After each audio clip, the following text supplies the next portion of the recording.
Soulmate soulmate বলে এখন সোলমেটকে জেলে পাঠিয়েছে। লায়লা কাজটা কি ঠিক করেছে বলেন? কারণ দুইজনেই তো তাদের নিজেদের সম্মতির করেই তারপর তো লিপ টুগেদার করেছে। তো থাকার সময় কি তাদের মনে ছিল না তারা যে বিয়ে করেনি? লোভ কখনোই আমাদের জীবনে ভালো কিছু এনে দেয় না। এটা আমাদেরকেও দেয় না, আমাদের সমাজকেও দেয় না। আর তাদের এই বিষয়গুলো আমাদের চোখের সামনে সোশ্যাল মিডিয়ার কারণে বারবার ভেসে আসে। এত ভাইরাল তারা। এখানে তো তাদের দুইজনেরই লোভ ছিল, তো দোষ কেন একজনের হবে? যদি সাজা পেতেই হয় আমার মনে হয় দুইজনকে সাজা পাওয়া উচিত। সবসময় যে একটা ছেলেই সবসময় দোষী হবে তা কিন্তু না। আর এখানে তো তাদের মিউচুয়াল আন্ডারস্ট্যান্ডিংয়ের মাধ্যমে যা হয়েছে সব কিছু হয়েছে, তো কেন একজন সেই সাজাটা ভোগ করবে? দোষ কি এখানে লায়লার ছিল না? সে কেন হচ্ছে এসবের প্রশ্রয় দিয়েছে?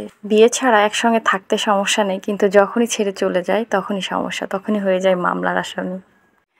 এখানে মামুনির ফ্যামিলি সবাই তো জানতো, তার মা তো সবকিছুই এখন মিডিয়ার সামনে এসে বলে দিচ্ছে। আগে তো কিছুই বলতো না, মুখ একদমই খুলতো না, বলতো যে তাদের ইচ্ছা, তারা যেভাবে থাকবে সেভাবে তার খুশি।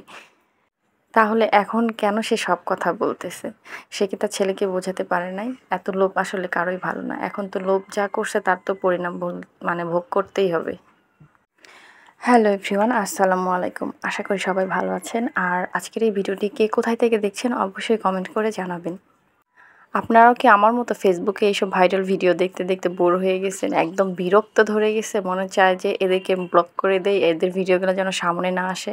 এদের ভিডিও সামনে না আসে, এর জন্য কি করা যায় বলেন তো সবাই?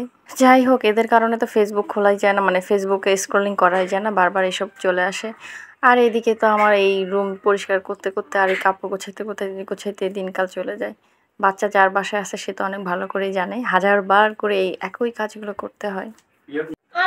সকাল থেকে আমার রুমের এই বিছানা আর বাচ্চার কাপড় কতবার যে গোছাতে হয় সেটা আমি অনেক ভালো জানি। আমি এভাবে গুছিয়ে রাখি আর সে তার পছন্দ মতো একটা করে বের করবে, পরবে, ভালো লাগবে না খুলে রাখবে, বা একটু পানি ভরলে খুলে রাখবে, বারবার সে এই একই কাজগুলো করে। আর এই যে সোফার মধ্যে এগুলো কাপড় দেখছেন, এগুলো কিন্তু আমি রাখি না, দেখা যায় যে সবাই ভুলবশত রেখে গেছে আর এগুলো আমার গোছাইতে হচ্ছে। কার কার বাসায় এরকম সোফার মধ্যে কাপড় রাখার অভ্যাস আছে? আর কিন্তু দেখবেন বাসায় যতই বেড থাকুক না কেন সোফার মধ্যে কেউ না কেউ এসে শোবে, এটা কিন্তু অনেকের বাসারই মানে মানুষদের অভ্যাস হয়ে থাকে। আমার বাসায় তো এটা খুব ভালোভাবেই আছে। বেড ফাঁকা থাকতেও সোফার উপর এসে দেখবেন যে একটা করে শুয়ে দিছে ঘুম, বা টিভি দেখতেছে। সোফার উপর শুয়ে থাকা আসলে মনে হয় মজাটাই আলাদা। তো সকাল থেকে এই কাজগুলো করতেছি আর ভাবলাম আপনাদের সঙ্গে একটু ভাইরাল টপিকস নিয়ে কথা বলে। আসলে ওই জিনিসগুলো বারবার চোখের সামনে ভেসে আসে, তো খুব বিরক্ত লাগে। তো তাই ভাবলাম যে আপনাদের সঙ্গে একটু শেয়ার করি, কার কেমন লাগে অবশ্যই বলবেন। এই টপিকসগুলো যখন আপনাদের চোখের সামনে ভেসে ওঠে তখন আপনারা কি করেন? স্কিপ করে চলে যান নাকি হচ্ছে দেখেন? এত ধৈর্য সহকারে আসলে দেখতেও ভালো লাগে না। তো যাই হোক, আজকের ব্লগটা এতটুকু ছিল। ভালো থাকবেন সবাই, আর হচ্ছে এইসব ভাইরাল টপিকস এড়িয়ে চলবেন।